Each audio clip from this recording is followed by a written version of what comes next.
This is Amit Arora, Vice President, PanIIT USA, joining from Atlanta. Started in early 2000s, PanIIT USA represents all 23 IIT campus alumni in the US.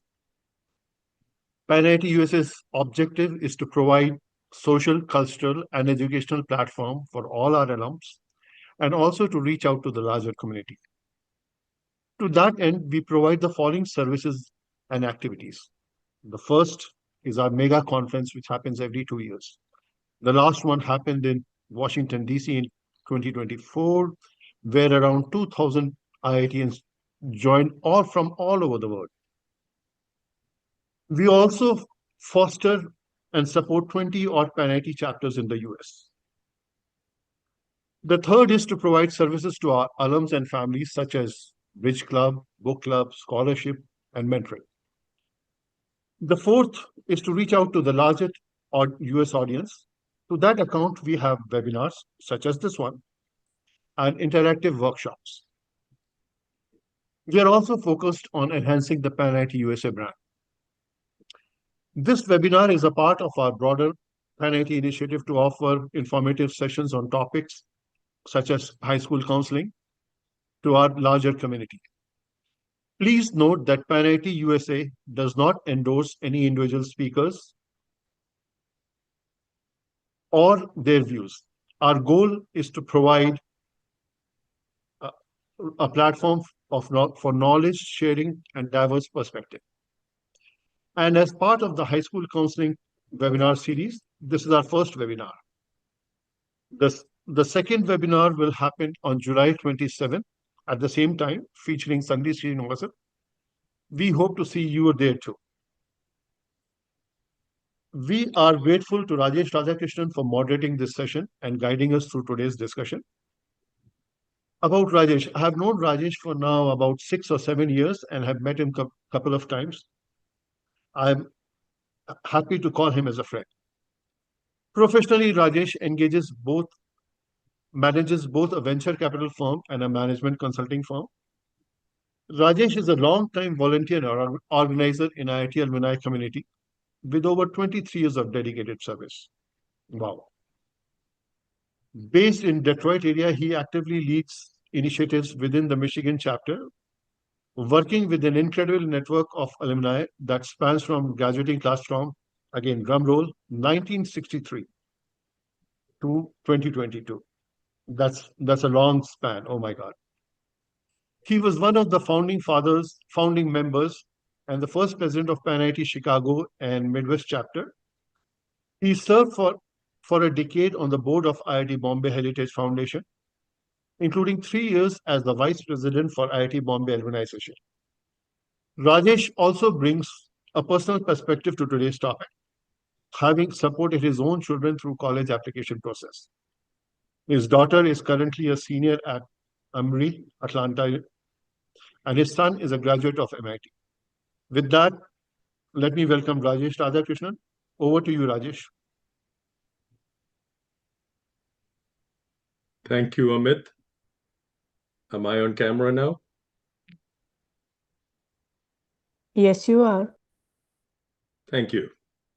Thank you, Amit.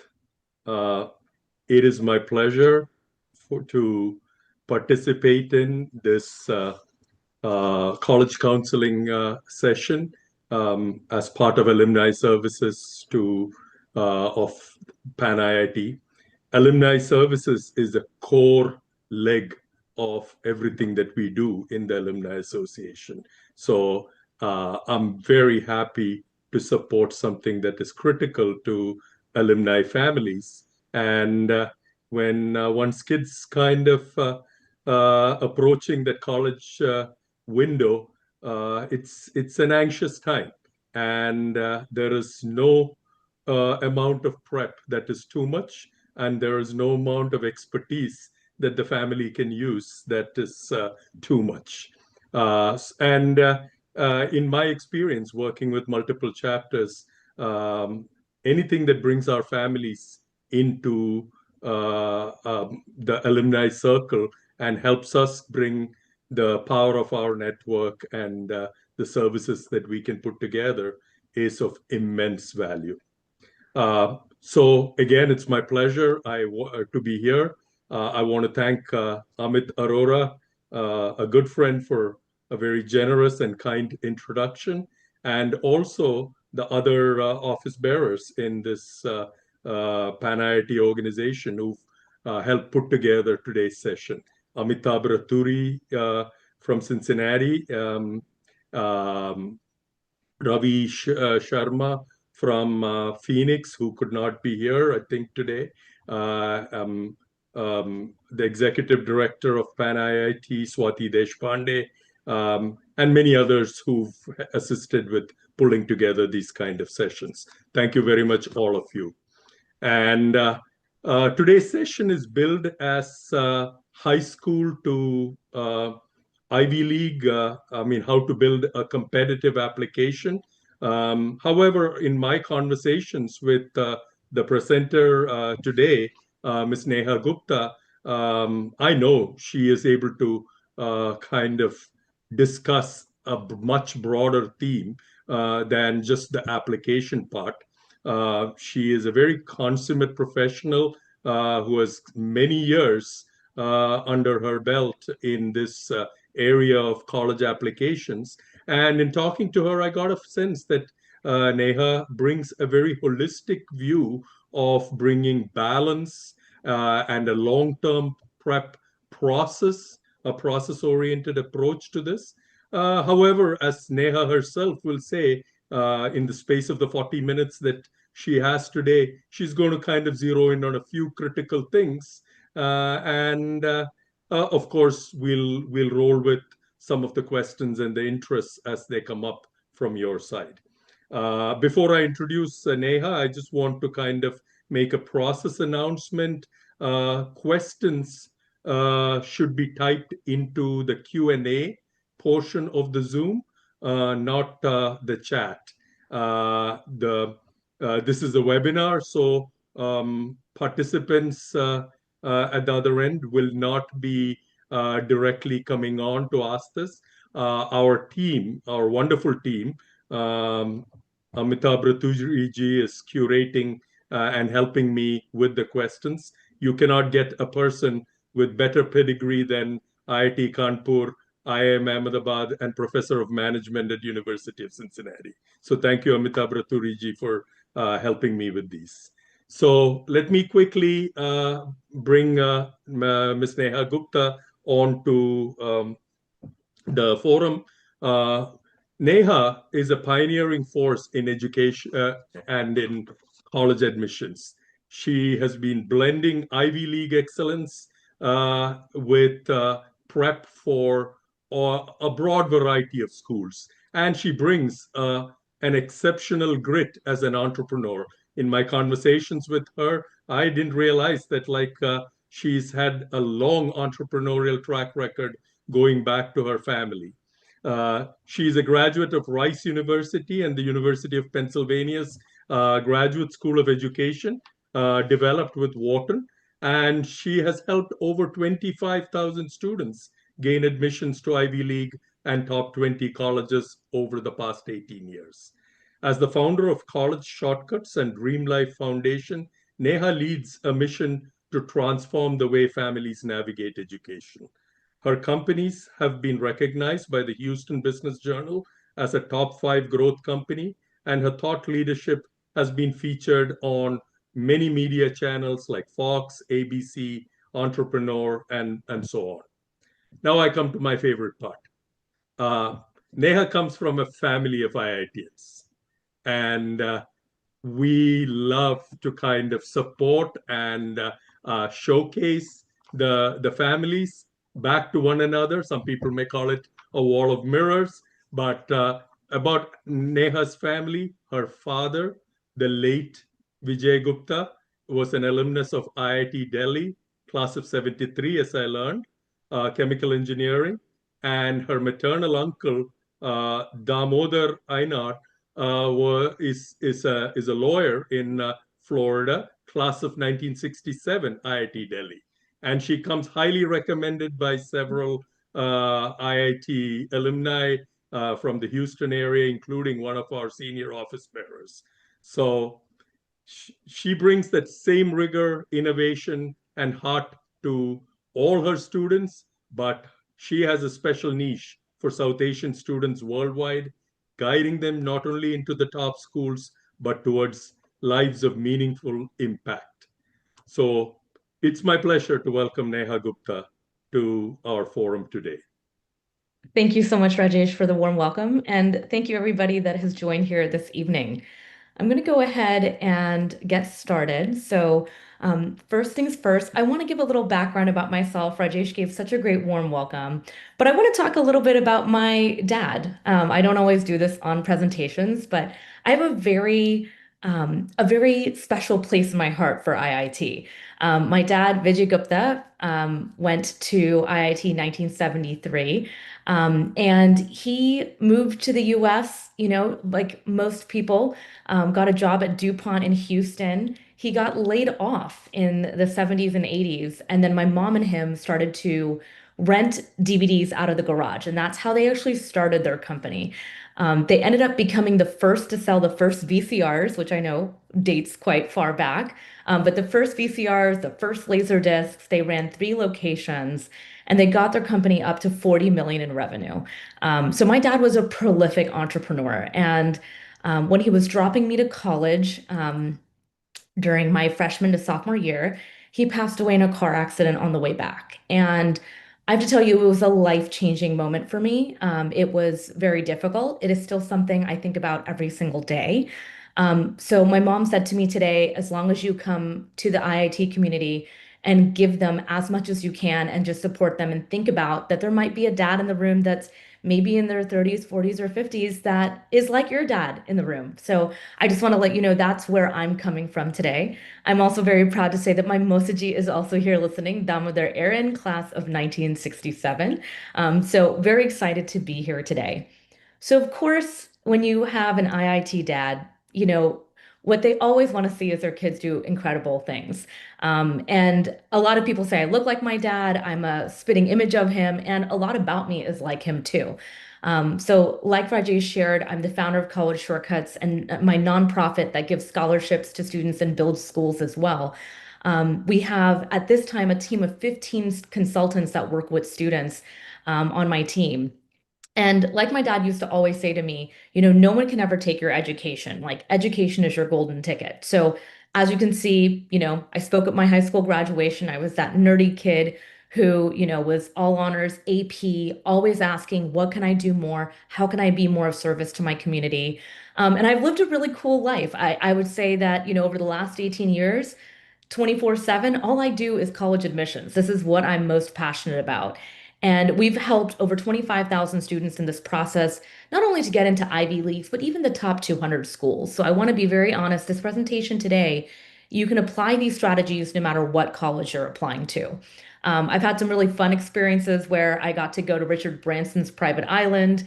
I've met Tony Robbins, who I'm very big into personal development. I like to infuse that into my work. And then I did my TEDx talk, which is what I call like my heart on a sleeve business card video about is achievement killing us and how do we create lives full of purpose and meaning. So that's a little bit about me. And what I want to talk about today is a little bit about admissions data, what's going on in admissions in the US, because a lot of people are confused by why it's so competitive. I want to teach you about the ABCs of admissions and what the timeline should look like in terms of prepping for college admissions. I'm also going to touch on the topic that a lot of people are curious about, which is, well, can't I just use AI to write my essays?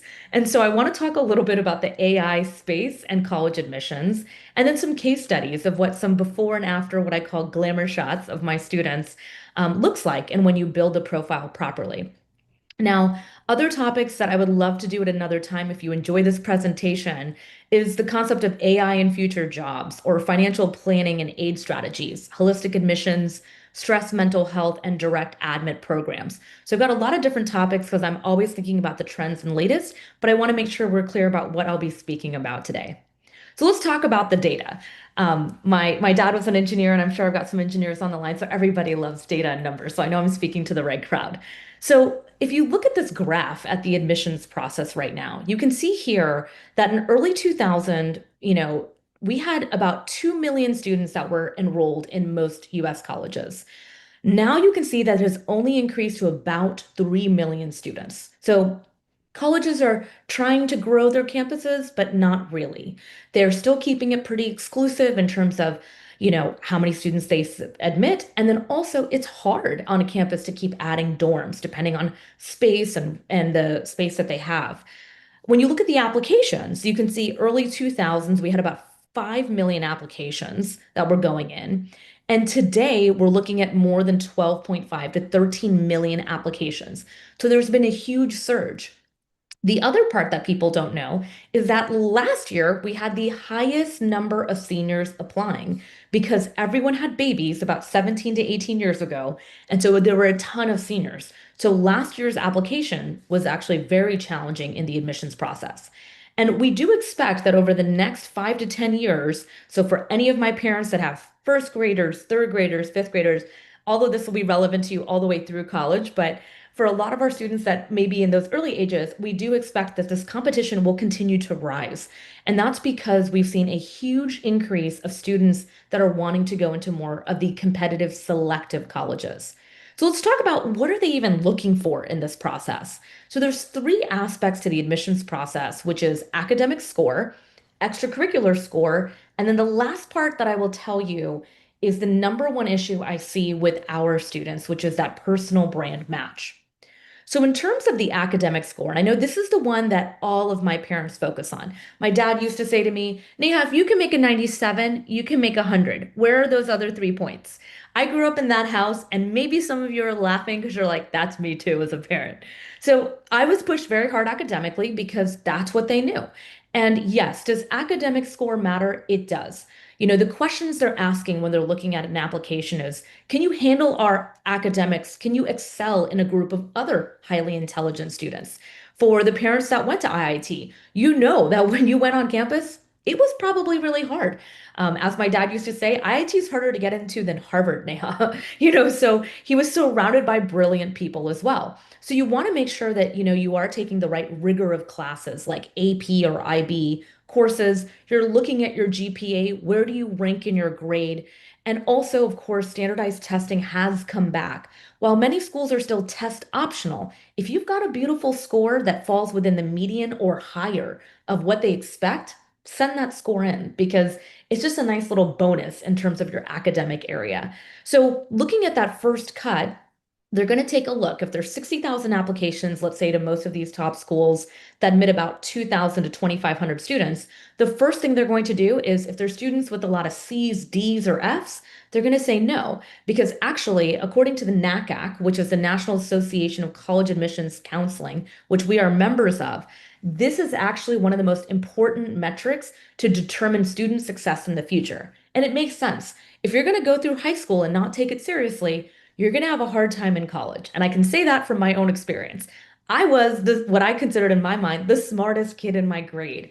And when I walked into Rice, let me tell you, it was a humbling experience. There were kids smarter than me. There were kids that were able to get the homework down faster than me. And so I did what I knew best was I just put in all that effort to be at the level I needed to be to do well.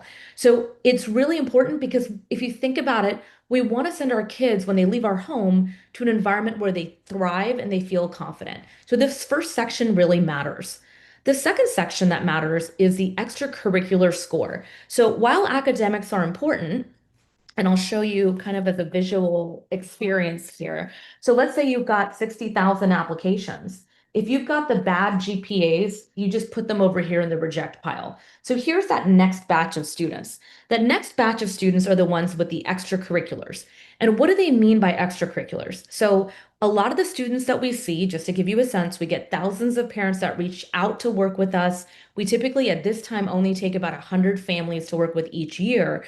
And I can tell you, when I review every single form that comes in, there are certain activities that I see often with our students, such as FBLA, DECA, HOSA, robotics, karate, taekwondo, tennis, piano, violin, orchestra. These are typical activities. Volunteering at a hospital, these types of things, Model UN, speech and debate, A lot of students across the country, whether you're in California to New Jersey, we're seeing it all the time on the application process. And so, what they're looking for is what are you doing outside of these sessions? So, what extracurriculars do you have that are like internships or published research? And how have you shown that related to your major? Have you shown a long-term commitment to that? As in, did you start that in maybe middle school or ninth or 10th grade? And how do you show that spike? So, what that means is, how are you showing that you are really honed in on exactly what you're passionate about? I will say for students applying to STEM, business, or law, how are you picking your extracurriculars that are unique? Please keep in mind your acceptance rates are much more challenging. For example, if a college has a 3% acceptance rate, assume it's a 1% acceptance rate because those majors are so challenging. So, making sure that your resume makes sense really matters in this process. And this is the last one that I would say is the biggest issue that we see in admissions. So, like I said, we've got this beautiful batch of students that are applying, 60,000. We've got our bad GPAs, we've got our average extracurriculars, but it's not really clear. And then here it is. This is that last group of students applying that have good GPA, good extracurriculars, and now we're going to see through this stack if they've got the personal brand match. And how do you understand this about a student? Does their personality shine in their essays? Do they tend to have more of an extroverted presence? And I know a lot of people don't like it when I share this, but this is just data that I have seen over and over in admissions. The students that are more confident, more extroverted, more leadership qualities tend to have a higher admittance rate. Is your student, when you ask them, can they articulate who they are in under a minute? So for example, if they're asked, for example, from one of our team members who's an interviewer at Princeton, we'll say, why Princeton? And are they able to articulate that effectively? Why are you interested in this major? And ensure that they're not saying, and they're not sure, but they've actually really taken a moment to be reflective and positive and think through why that's a good fit. And then the big part a lot of people don't think about, but I think you do because you're an IIT alumni, is how do you become a standout alumni? And we want our kids to also think about that for the universities they join. Now, is the student someone who will enhance the profile? I know for a lot of you on the line, you enhance IIT in a lot of ways here. I mean, I know my dad did for sure, and I know my Mosaji does too. And so we need to think about, as a lot of us may be business owners or entrepreneurs or work in corporate environments, if you think about it, these colleges are a business. And so when they're admitting their students in the process, they also want to make sure their output looks good as well.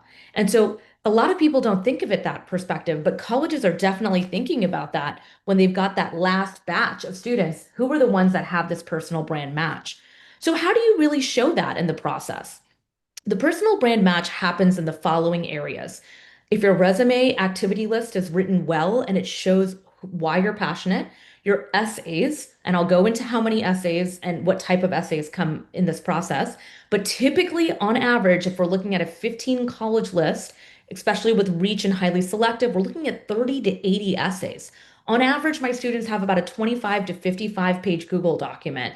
And so, in that, working on building a cohesive narrative, identifying and articulating your distinctive value proposition, and really being able to be persuasive. In a way, this is a sales pitch of why you're the right fit and what you're going to do beyond college. The second part is that interview mastery. Are you able to present well, right? Like, do you have the right lighting, the right shirt, the right glasses? Is your hair the right way? And we work with a lot of students on this because sometimes maybe they need a little style guidance or they need to understand that 3 second immediate thought of what someone has of you, let's make that the boom, this is the fit of our brand. And what I'm most proud to say, what I love to see is when students really master their good resume, great writing skills, and good interview skills. I've seen so many students get six-figure job offers in their second year of college after a good internship. They were pitch ready, they got accepted, and they started to land their career opportunities. And to me, I think that's an incredible thing that if they're really able to learn this soft skill, they can really be successful anywhere in the process. Now, let's talk a little bit about the timeline. And I don't make this timeline to scare you. If you are in 11th or 12th grade and you see this, you're like, oh my gosh, I'm behind. I'm just saying, if I had a magic wand for every parent that came to College Shortcuts and to us, this is what we would see. And this is what high schools really should be talking about as well. So typically what we want to do is 7th and 8th grade, start working on possibly a research paper or talking about career and passion and interest. By ninth grade, we're already building summer programs for that summer. And also, if there's any academic tutoring, we put that in, of course, and possibly an internship, starting to build that profile. Because again, you'll see by the time you hit 11th grade, August, your application's open. So really, the time you have to impact is about 7th and 8th grade all the way to about mid of 11th grade before really at that point your applications are being thought of, right? So by 10th grade, you're getting in, you're done with 10th grade. You want to make sure you have an internship or research paper, good summer programs, again, really understanding what career or passion you have. And then by summer, doing SAT or ACT prep. By 11th grade, you want to be done with the SAT, ACT latest by May of your 11th grade or June. And you want to make sure you're prepped for the PSAT 11th grade because that also can get national merit qualifications. You also want to make sure by 11th grade, you're pretty clear about what you want to do, what internships you've done, research papers, great summer programs, because all of this becomes the beautiful content of the application. And then in 11th grade, we start with our students, typically in about January, February, and we take students all the way through summer and fall in the application process. And that's where we start from building the school list, working with them on the activity list, the resume, writing those 30 to 80 essays. And then by senior year, they're applying. So to give you a sense, some of those deadlines are in October or November. And so what I've seen over and over that really, if I could change this one thing about the education system that I'm most passionate about, is I wish they would follow this timeline. And the reason why is because most school systems are closed in the summers. And so what happens is your college counselor at school isn't available till end of August, September, and you're still working on your school list, or you're still working on these items because last spring they were busy with the last crew. And so all of a sudden you're scrambling to all of a sudden work on all these essays and applications. And from my perspective, if I were a parent that had, that was going to make close to, ranging from $120,000 to $300,000 investment, I would like to plan ahead to have the highest chances to go to the right school that I would like my student to go to, but also really plan this more in advance. And so I will say that if students are in private school, they tend to have more of this type of college prep. In public school, not so much. There's usually one counselor to about an average of 438 students. So this timeline to me is something to really think about when it comes to the admissions process. So let's talk a little bit about AI in admissions and how to use it and how not to use it. Because a lot of students will talk about, oh, I can just, use ChatGPT. Well, let's talk a little bit about what the essays will look like at the end of this process. So if you've got, elementary, middle school, high school, this is all relevant to you. And the reason why is like my dad used to say, I'm an engineer, just reverse engineer the process. And so I was like, okay, good to know. So if you think about it, these are the types of essays that students will be working on. Describe a challenge you've overcome. How has it shaped you? Reflect on a time you've experienced failure. What lessons did you learn? What do you consider your greatest accomplishment? Describe a problem you've solved or that you would like to solve. What was your process and significance? How have your family background, culture, or community shaped your perspectives? So as you can see, it continues to go. And this is just 11. I'll be sharing with you at the end of this presentation a full 30-page guide of every essay prompt for every top school, because I think it's so important to know the types of essays that a student needs to write. They'll also talk about what's your favorite extracurricular, what work experience have you had, what would be one change you want to make. So these questions are quite reflective. They want to know between the lines of a resume, who are you, what your values are, how do you contribute, what do you stand for, what are your values. And so these are the types of things they're looking for in the admissions process. So let's say, for example, we're a student named Ashley in 11th grade and saying, okay, I want to go ahead and put it into my ChatGPT and I want to know, can you help me write an idea on an essay on my favorite extracurricular? What should it look like?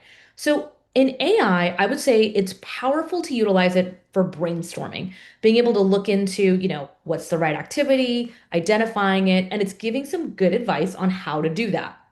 And so here's some brainstorming that it recommends from how being part of it has shaped your leadership skills, a significant event or specific moment in that activity that challenged you. So it creates more of a sticky essay, as we call, more gritty.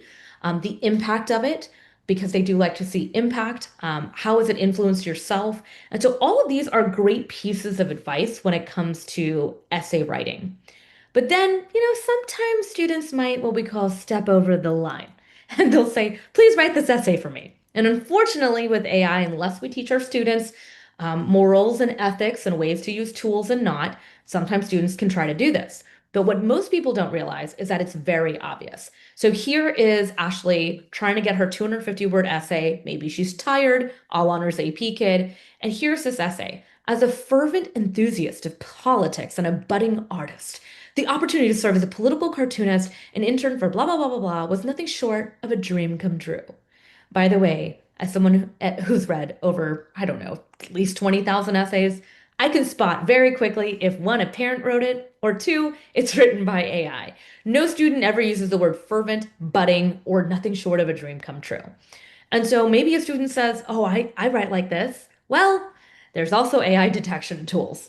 And so you can take what a student has written and take a look and see, was this written by a student or not? Just to give you a sense, there was a school in Texas, a college, that had students sign early on in the AI process saying, hey, if you are using AI, and this is for lawyers, if you use AI in any format, they were strict at the beginning, we will not graduate you. 75% of the students used AI to write their last paper. They did not graduate. Third year law school, investment down the drain. So it is very important that we take the time to educate our students about this tool. I am not somebody who says do not use it. I'm saying use it in a way that makes sense in the process, but don't step over the line and cheat. And that's really the word most people don't like to hear, but it's cheating. And the problem is that it's very obvious. You know, it's like crafting succinct press summaries. And then it was a realm of graphic design that truly ignited creative spark, right? Like in this type of writing, sometimes it's a bit flowery and it's not to the point. And most of the time, they can tell immediately if it's written by AI. And so where can AI not be used in the process in mentoring a student? Typically, when it comes to soft skills, for example, we mock interview with our students. We train them and get a sense of who they are. And we are actually working with a company right now on an AI tool, but typically AI doesn't always help with all the little soft skills aspects of interviewing and standing out in that process. Helping a student find their passion, AI really can't do that. You know, a lot of times with students, you want to do a personality test, work with them one-on-one. It's more of a collaborative experience talking about what classes do you love? What lights you up? What is something that you lose track of time with? And it can help. Now, AI can help with sort of ideation, maybe of ideas or project ideas or strategies, but the execution part is really where coaches come in. So it can be challenging to just say AI solves everything in this process because a lot of times when it comes to education, that beautiful aspect that happens with a student and a teacher or a mentor is so amazing. And I'll share a personal story. You know, for me, at that time in my life, my I was fighting a lot with my parents. I was not the easy teenager that I may look amazing on paper, but I was actually really hard to parent. And I think any parents that are highly intelligent, especially parents that are very independent, that have like gone through so much to get here, you end up having kids that are not typically obedient. They're going to be also just as hard charging as you are. So parenting a very driven student, I mean, hats off.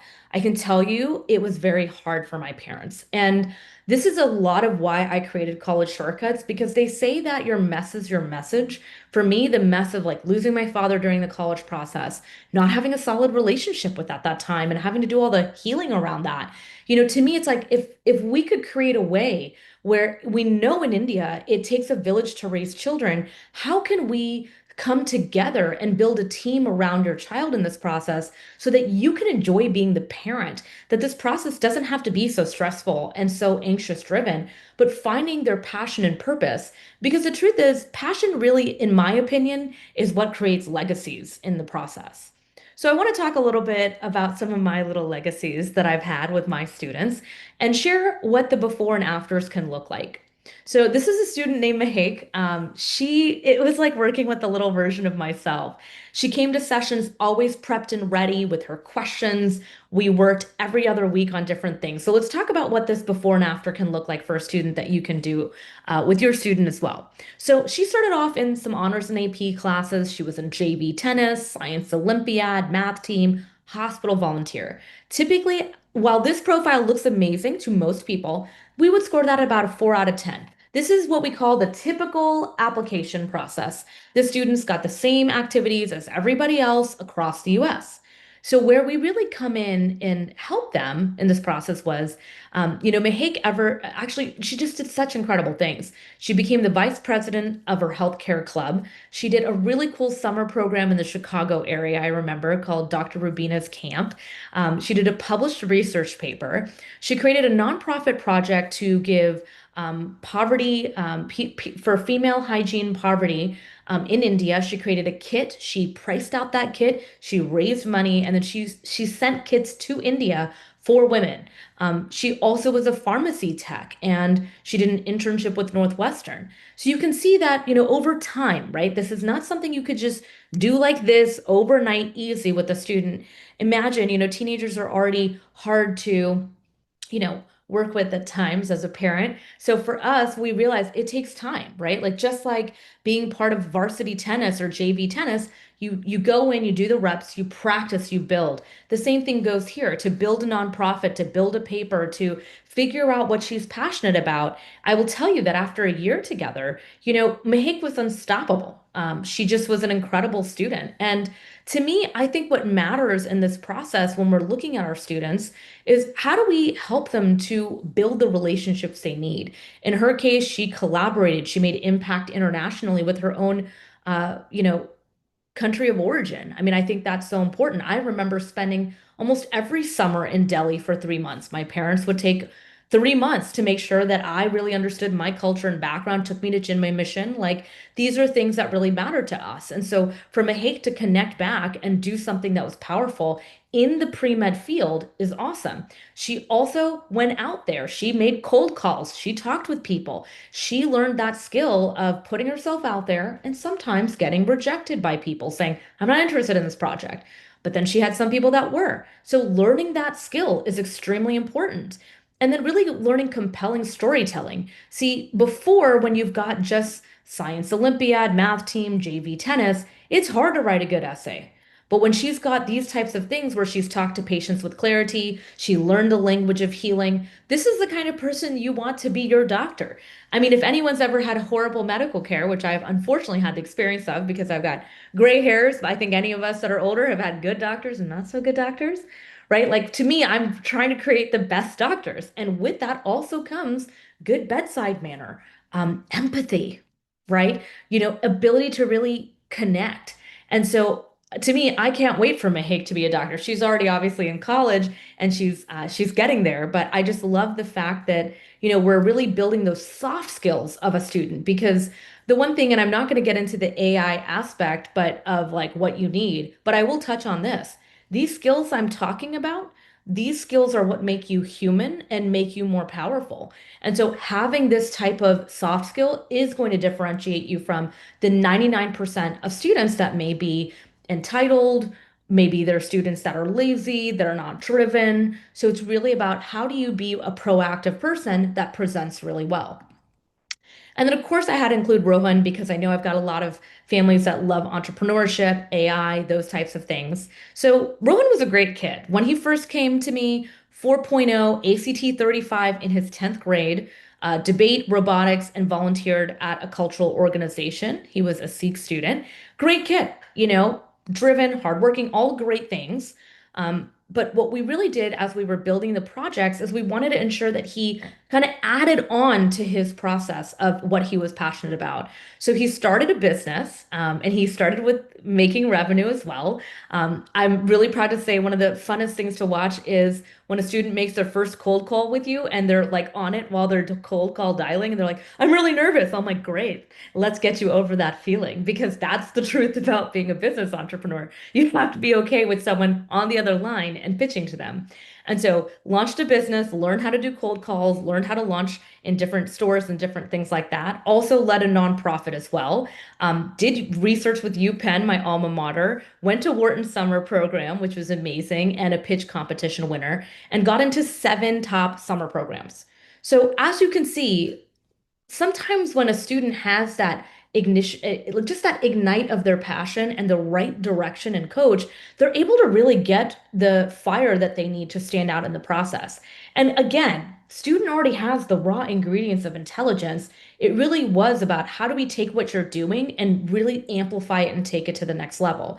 And I think where the gap in the education system is that most college counselors at schools are busy doing, transcripts, letters of recommendations for one class. Then they're trying to build a school list, manage all these papers, versus, being able to work with someone twice or three times a month to each student and really give them that level of, to me, building that passion, building that interest. Because from our perspective, you know, if we're going to be investing into college, which has doubled in tuition since I went to college, to me, that's a huge investment. And I know a lot of our parents think about the ROI and the investment we're making. Well, wouldn't it be better if the child has a sense of what they want to do and they've test drove their passion to figure out if that's what they wanted? I'll tell you in my case, of course, there was a point in my career where high school where my parents were like, wow, you're so good at biology, like maybe medicine. And so I got to go intern with a doctor at MD Anderson. If you guys know Houston, Texas, it's one of the top cancer centers. And I'll tell you, 1 week there, and I said, no, I'm not really built for medicine. I really want to be speaking to people. I want to be around a lot of people. I don't want to be in a lab somewhere. Now, could they have maybe taken me to a different opportunity and maybe there could have been something more interesting in medicine? Yes. But that's kind of all we had at that time, right? Like it was only through the connections of my parents really that we could find things. And so, in the last few years, as we've seen the internship opportunities shrink for high school students, we started to build real world internship, remote opportunities, and build published research papers because a lot of our parents may not have the connections that a lot of other families do. So as you can see with Rohan, he became super successful. He learned public speaking, which to me, again, huge skill to have. Understood AI research. He actually had a health concern with cholesterol at a young age. So he was really passionate about looking at cholesterol and proteins. And he also built a healthcare app about specifically about wait times for people of older age. So as you can see, this is a really well-developed application that when he's applying, his essays are going to be in that pool that they're like, oh, yes, this kid's a yes. He's already doing the kind of work we like to see. It's going to make our college look good, and it aligns with what he's passionate and interested in. And so what we found is when students are really interested in different aspects of their process, they're really able to stand out in the process. And so, what I want to do is just kind of go over everything that I've shared today, which I know was a lot. But I started off a lot about that admissions data, right? It is more competitive. I wish it wasn't, but what we're seeing is a huge increase. I will share, I was just at HECA, IECA, and I'm going to NACAC's conference this year, and I consistently go to every single college admissions counseling event that happens where all college counselors go to learn. Colleges come and they talk about things. We do things called application teardowns, where everyone has the applications and we're voting, did the student get in or not, and why, and understanding that process. And I will tell you, the data shows for especially the South Asian student, we're seeing it's more competitive. SAT scores and ACT scores have to be higher than the rest. If students are doing a lot of those typical STEM majors, they have to showcase things in a different way. And so one of the things, and I had shared it with Rajesh as well, I'm very passionate about, in terms of access and working with students in all different backgrounds. And I want to be very clear, College Shortcuts and us, we work with a lot of different families, but I think the big thing that I see is that gap for that South Asian student. I also talked about the ABCs of admissions, where yes, academics matters, but just as much is that extracurricular profile. And then the last one is personal brand match. I cannot tell you the amount of students that we speak with before we even move forward with them, where when I just ask them the simple question, why are you interested in engineering? They're not able to answer the question. And when I looked at the profile, I was like, oh, this kid is a total yes. Great academics, great extracurriculars, good things. Falls flat on being able to speak. And it kills me because to me, if they could really master this aspect, they are unstoppable. You can have raw intelligence and raw extracurriculars and all these great things, but if you cannot effectively communicate It's a problem. And I will say, I will share for all the IIT parents that come across my way, all of them are eloquent. All of them are. And I think it's a major aspect of why they're successful. It's not just about being from IIT. I mean, and maybe I'm biased because my dad was awesome and my Mosaji is incredibly eloquent. But to me, I think there is a level, and my dad used to share it with my mom, there's a level of polishing that happens at IIT. And it's true. When he describes his childhood walking to school, wearing bata slippers, he used to make up stories, I think, walking through the snow. I was like, Dad, it doesn't snow in India. But he used to make it sound like he had to work so hard to get to school and things like that back in the day. And I know he had it way harder than me. But what I'm saying is, he went from coming from a very simple background to coming out of that and going into a school. And they really put it into him about how to be polished. And he continued to join things like TIE, um, EO, YPO, these types of organizations to continue to assimilate and really become part of the culture and really learn how to speak eloquently. And so the big part of ABCs that I hope you remember is think about it. If you have a student I've heard people say like quiet ambition or he's shy or introverted. I'm sorry to say this, but when you have 60,000 applications, we're in a world where that 2,000, they're going to pick the activist, the leader, the person that's extroverted, that's making it happen, because they know that student typically has a trajectory to show that college better. So, really thinking through about your child's soft skills and how you're really developing that. And then the journey for a lot of you that may be having students that are earlier on that are like, oh, do I need to do this? Do I really need to start? I want to let you know a lot of private school students get this type of prep early on in the process. And a lot of public schools, our students are falling through the cracks because no one's sharing this information with them because it's a lot of work on the counselor. So instead, it's a lot easier because they're not really concerned about your child going into a top school. They're concerned about just getting the school to graduate. And so these are kind of the hard facts of how the education system works. I also shared a lot about AI and admissions, talking a little bit about how to use it, how not to use it. And I think it's a very important dinner table conversation about morals and ethics because I know a lot of you want to make sure that your children are utilizing it because they want to be on trend, understanding how to learn things. And I am not against AI in any capacity. I love it, but using it in a way that's effective and correct. I also shared a little bit about case studies showing you Mahek and Rohan, part of my legacy that are now in college. And of course, like I shared, we absolutely can do more presentations. If you did enjoy this, you can tell contact the organizers, or if you have other organizations like PTAs, WhatsApp groups. I know a lot of my South Asian parents are on these huge WhatsApp channels.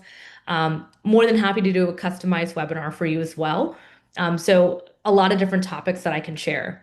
And then how to get in touch. So what I wanted to do was put this on the screen for you guys. I wanted to do a quick giveaway for you guys, my 30-page comprehensive essay guide. This guide actually gives you the the top 30 colleges essays, things ranging from what brings you joy. It literally tells you from each college what all the essays are. So please feel free to take your phones out and scan that. And then, of course, the second thing, if you are interested in learning more, you're welcome to schedule a free call with me. My calendar is on that second QR code, or you can shoot me an email with any questions you may have. Because again, the IIT community is very special to me. I will tell you that on every single call I have with families, I always share that my dad went to IIT. But to be able to speak with you guys, honestly, it feels like my dad's watching over me, and he's so proud of this moment because this is something we connect heavily on around education and things like that. So I want to take a moment and say, if you've learned at least one thing today, I know I've succeeded, whatever you choose to do. So thank you guys so much for joining. Feel free to scan both of these or reach out to me through email. And I look forward to answering any questions that you guys have. Thank you, everybody. Neha, thank you. That was energetic and very warm. I love the effusive love for the IITian community and your IITian competitiveness. Fantastic. I mean, Absolutely. you did cover a lot of things, and we have several questions. Um, and many of them are very specific in the area of application content. However, before we get into specifics about application content, and there's several of them, um, help us understand a little bit about how the family conversations happen, because I trust many of the attendees here are families, and the college applicant is also probably in there. And um, help us understand the how these things happen in your particular style of doing these, and whether it is at ninth grade that a family comes to you, or let's say, I mean, you had a lovely process timeline, but sometimes some people just wake up a little bit in the 11th hour, Yes. and it's and it's March or even June in your at the beginning of your junior year or something Yeah. like No, that. it absolutely happens. I had a So student. how does the family conversation typically go? Yes. And how do you essentially think about also the broad role of the parent? Are you Mhm. talking to the parent? Are you talking to the student? And helping them find their authentic self? Yes. Because there was a lot of things that you said. There is a desired personality and a desired output. Hmm. But not everybody in the world is an introvert, an extrovert. I Right. mean, you legitimately 30% or something are extrovert. I mean, introverts, and then and a lot of other kind of things. But go back to, I mean, I assume the family conversation is where the discovery process happens about Yes. what is the right coaching process for you. Let's start with that. So the question around, finding your passion and the family conversations. I think it's very easy. And a lot of times what happens is students will just kind of brush off the question and say, I don't really know. I don't know. And we see this happen all the time with students where they're like, I'm not really sure what I want to do. But the truth is that with the availability of our phones, online courses, YouTube universities, we call it, classes that we're taking, it really is about asking more deeper questions. What do you really enjoy doing? Learning your child's personality, get a personality test, get a sense of who they are. What is it that really, based on their personality, would make it their strength versus their weakness to go into? Looking into things like, you know, what are the classes they enjoy and why that is. So instead of asking the question, what do you want to be in the future? Which is a huge question. And it's really not a great question to ask. It's like, did someone walk in and tell me, like, oh, Neha, you're going to like be an educator one day, and boom, it like falls off. This beautiful idea just came to me and I woke up with it. No, that's not how it happens. And it's really more of a collaborative conversation that takes time. But then the second part to it is after you have that conversation, what are you going to do about it? And so a lot of people have a lot of talk, but they don't have a lot of action in the process. So from my perspective, then it is, okay, you are interested in XYZ. Let's now make a strategy and let's make a plan around test driving that for 6 months. Is this really what you like? And let's review it every month and see if this is really what you want to do. And if not, how do we pivot that? What happens is, for example, I had a student talking about the 11th hour. I had a student named Jaden who said he wanted to go into pharmacy, great family, great kid, no extracurriculars going into senior year next year. And I said, okay, we're gonna build. We have our what we call our resume enhancer boost project. So we did a mini internship. He's working with Dr. Ward on our team, who had a full ride at WashU St. Louis and went to Cornell, building out a project around the opioid crisis, and now also working on a mini research paper, so that when we start working on those essays in about 2 to 3 weeks with him now, we now have something to talk about, right? So even if you're at the 11th hour, we can try, to add what we can to the process. So I know that, sometimes that can be a challenge. To your last question about introvert versus extrovert, I want to be very clear. I think, More about finding your authentic self. yes, Introvert, extrovert is one totally. thing. Yeah, Finding if everybody has the same passions, everybody wants to be a leader. right. Not everybody is a leader. I mean, and Yeah. you So want to question whether Mark Zuckerberg and Bill Gates and all that are extroverts, I and mean, if you they're very watch successful people. I mean, if you watch Mark Zuckerberg's first interviews, I think people should watch him sweating through his hoodie and versus today. So, like, from my perspective, being an introvert's not bad. I'm an extrovert, my husband's an introvert. And I will tell you that Introverts are still incredible. I just want to be clear. But are there skills that you still need to flex for success? Yes.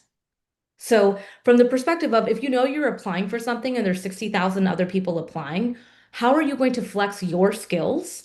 And speaking is a skill, selling is a skill, right? These are all skills that you can learn whether you're an introvert or extrovert.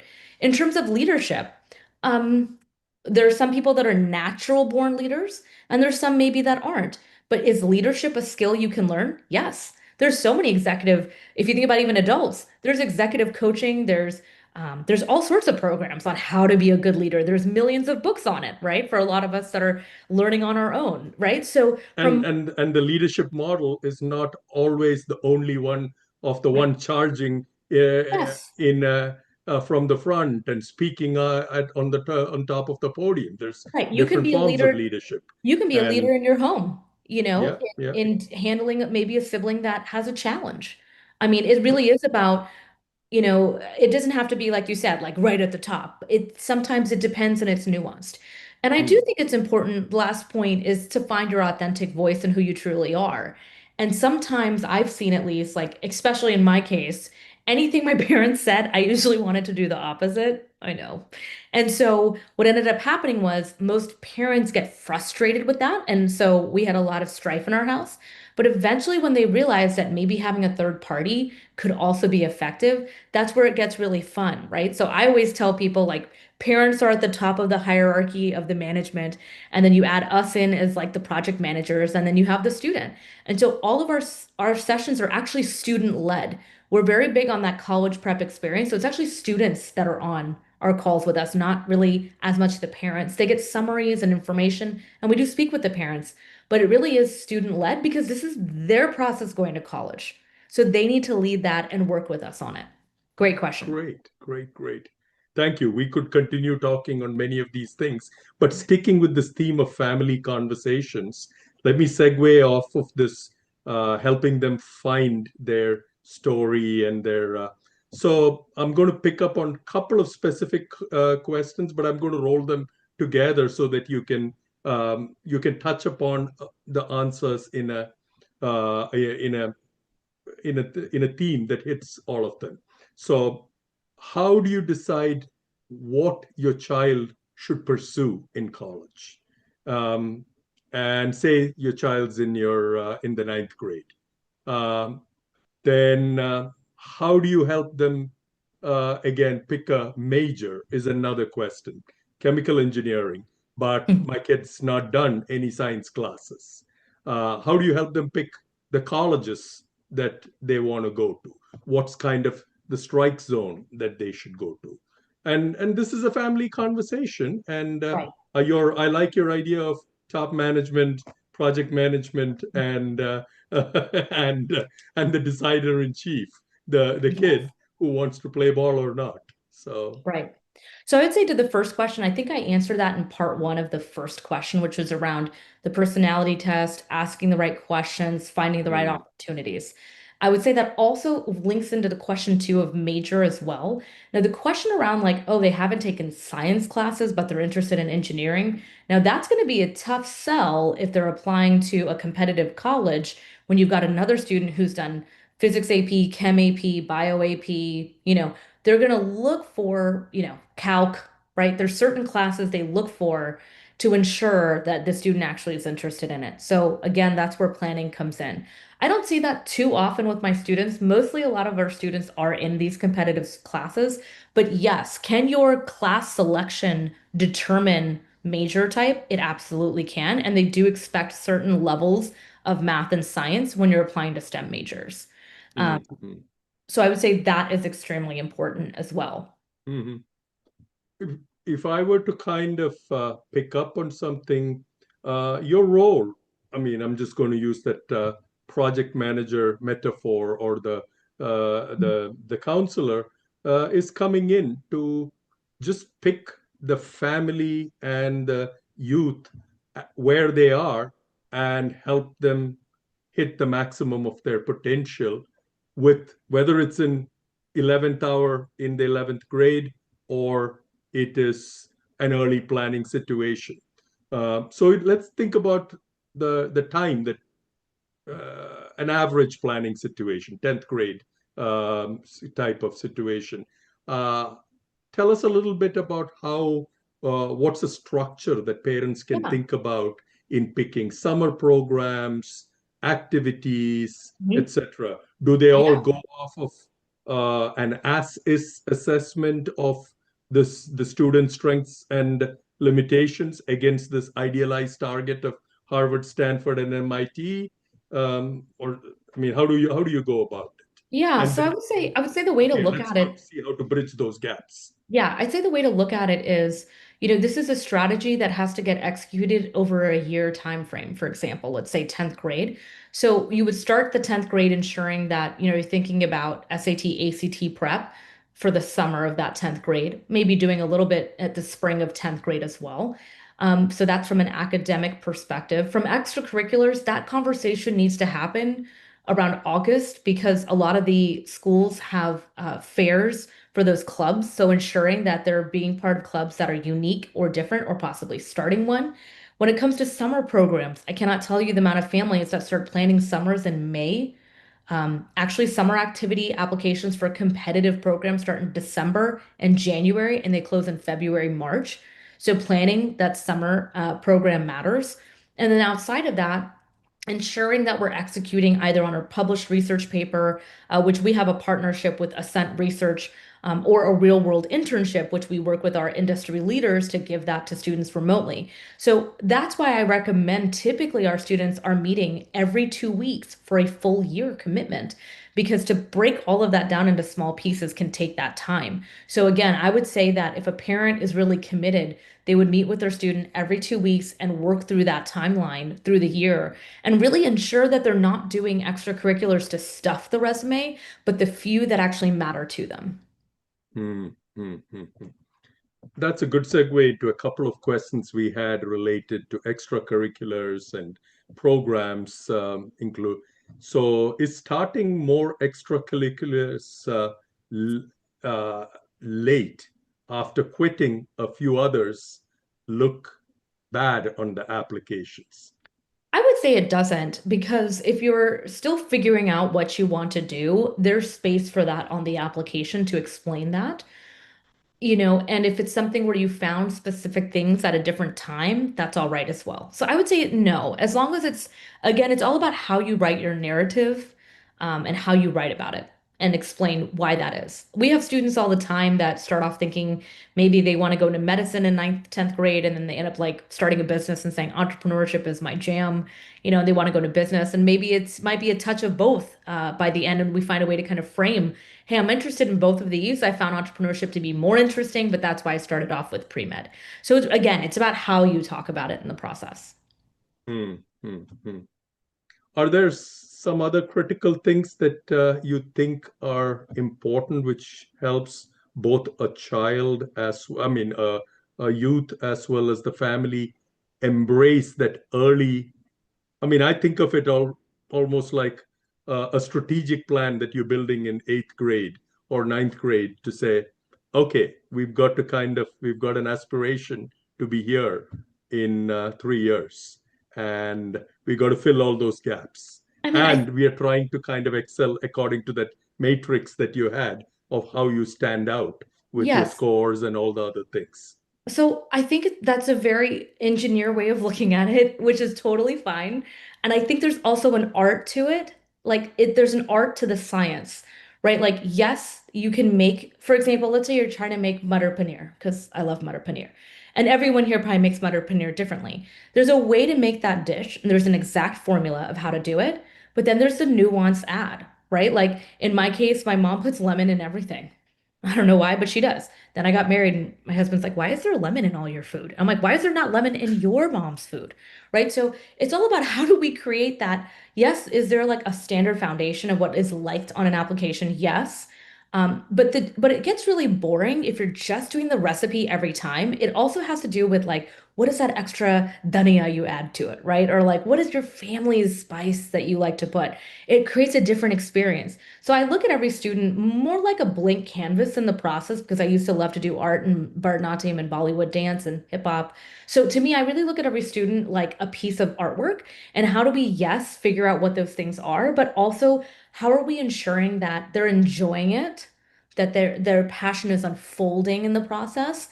Because I'll tell you, with my students, when you start directing that energy in the right way, a lot of students, they may start off bored at school, maybe they're not challenged, maybe they're addicted to video games, but you direct that energy the right way, they become, again, really interested in what they're working on. It's just about finding that direction for them and making it, again, fun and enjoyable.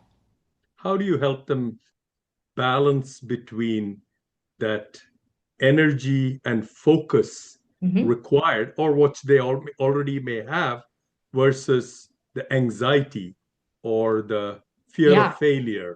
And remember, this is the first time. I mean, and many of us know.